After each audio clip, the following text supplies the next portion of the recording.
ಓಂ ಶಾಂತಿ. ವಾಣಿ date 18/9/2025. ಪ್ರಾತಃ ಮುರಳಿ. ಓಂ ಶಾಂತಿ. ಬಾಬ್ದಾದ ಮಧುಬನ. ಮಧುರ ಮಕ್ಕಳೇ, ಯಾವಾಗ ನೀವು ಹೂಗಳಾಗುವಿರೋ ಆಗ ಈ ಭಾರತವು ಮುಳ್ಳಿನ ಕಾಡಿನಿಂದ ಸಂಪೂರ್ಣ ಹೂದೋಟವಾಗುವುದು. ತಂದೆಯು ನಿಮ್ಮನ್ನು ಹೂಗಳನ್ನಾಗಿ ಮಾಡುತ್ತಾರೆ. ಪ್ರಶ್ನೆ: ಮಂದಿರಕ್ಕೆ ಯೋಗ್ಯರಾಗಲು ಯಾವ ಮಾತುಗಳ ಮೇಲೆ ವಿಶೇಷ ಗಮನ ಕೊಡಬೇಕಾಗಿದೆ?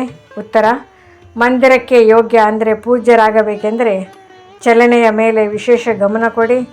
ಚಲನೆಯು ಬಹಳ ಮಧುರ ಮತ್ತು ರಾಯಲ್ ಆಗಿರಬೇಕು. ಇಷ್ಟು ಮಧುರತೆ ಇರಲಿ, ಅನ್ಯರಿಗೂ ಅದು ಅನುಭೂತಿಯಾಗಲಿ. ಅನೇಕರಿಗೆ ತಂದೆಯ ಪರಿಚಯ ಕೊಡಿ. ತಮ್ಮ ಕಲ್ಯಾಣ ಮಾಡಿಕೊಳ್ಳಲು ಚೆನ್ನಾಗಿ ಪುರುಷಾರ್ಥ ಮಾಡಿ ಸರ್ವಿಸ್ನಲ್ಲಿ ತತ್ಪರರಾಗಿರಿ. ಗೀತೆ: ಪ್ರಪಂಚ ಬದಲಾದರೂ ನಾವು ಬದಲಾಗುವುದಿಲ್ಲ. ಧಾರಣೆಗಾಗಿ ಮುಖ್ಯ ಸಾರ: ಮೊದಲನೇದು, ಆತ್ಮೀಯ ಸೈನಿಕರಾಗಿ ಪಂಚವಿಕಾರಗಳ ಮೇಲೆ ಜಯ ಗಳಿಸಬೇಕಾಗಿದೆ. ಅವಶ್ಯವಾಗಿ ಪವಿತ್ರರಾಗಬೇಕಾಗಿದೆ. ಶ್ರೀಮತದ ಅನುಸಾರ ಭಾರತವನ್ನು ಪಾವನಗೊಳಿಸುವ ಸೇವೆ ಮಾಡಬೇಕಾಗಿದೆ. ಎರಡನೇದು, ಈ ಬೇಹದ್ದಿನ ನಾಟಕದಲ್ಲಿ ಪ್ರತಿ ಪಾತ್ರವನ್ನು ಆತ್ಮಾಭಿಮಾನಿಯಾಗಿ ಅಭಿನಯಿಸಬೇಕಾಗಿದೆ. ದೇಹಾಭಿಮಾನದಲ್ಲೆಂದೂ ಬರಬಾರದು. ಸಾಕ್ಷಿಯಾಗಿ ಪ್ರತಿಯೊಬ್ಬ ಪಾತ್ರಧಾರಿಯ ಪಾತ್ರವನ್ನು ನೋಡಬೇಕಾಗಿದೆ. ವರದಾನ: ಸದಾ ಖುಷಿ ಹಾಗೂ ಮೋಜಿನ ಸ್ಥಿತಿಯಲ್ಲಿರುವ ಕಂಬೈನ್ಡ್ ಸ್ವರೂಪದ ಅನುಭವಿ ಭವ.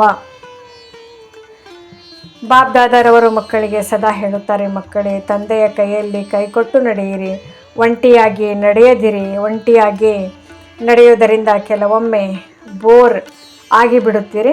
ಕೆಲವೊಮ್ಮೆ ಯಾವುದಾದರೂ ದೃಷ್ಟಿ ಬೀಳುತ್ತದೆ. ತಂದೆಯ ಜೊತೆ ಕಂಬೈಂಡ್ ಆಗಿದ್ದೇನೆ.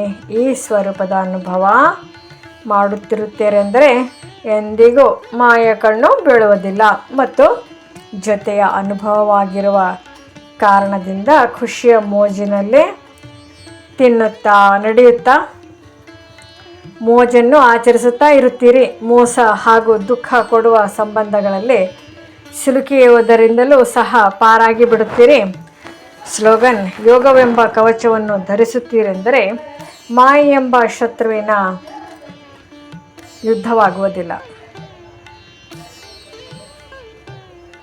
ಅವ್ಯಕ್ತ ಸೂಚನೆ: ಈಗ ಲಗನ್ನಿನ ಅಂದರೆ ಪ್ರೀತಿಯ ಅಗ್ನಿಯನ್ನು ಪ್ರಜ್ವಲಿತಗೊಳಿಸಿ ಯೋಗವನ್ನು ಜ್ವಾಲಾರೂಪವನ್ನಾಗಿ ಮಾಡಿ.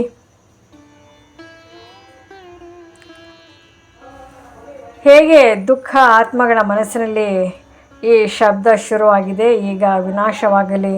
ಅದರಂತೆ ತಾವು ವಿಶ್ವ ಕಲ್ಯಾಣಕಾರಿ ಆತ್ಮರ ಮನಸ್ಸಿನಲ್ಲಿ ಈ ಸಂಕಲ್ಪ ಉತ್ಪನ್ನವಾಗಲಿ. ಈಗ ಬೇಗ ಸರ್ವರ ಕಲ್ಯಾಣವಾದಾಗಲೇ ಸಮಾಪ್ತಿಯಾಗುತ್ತದೆ. ವಿನಾಶಕಾರಿಗಳೇ, ಕಲ್ಯಾಣಕಾರಿ ಆತ್ಮರ ಸಂಕಲ್ಪದ ಸೂಚನೆ ಬೇಕು. ಅದಕ್ಕಾಗಿ ತಮ್ಮ ಎವರಿಡಿ ಆಗುವ ಶಕ್ತಿಶಾಲಿ ಸಂಕಲ್ಪದಿಂದ ಜ್ವಾಲಾರೂಪ ಯೋಗದ ಮೂಲಕ ವಿನಾಶ ಜ್ವಾಲೆಯನ್ನು ತೀವ್ರ ಮಾಡಿ.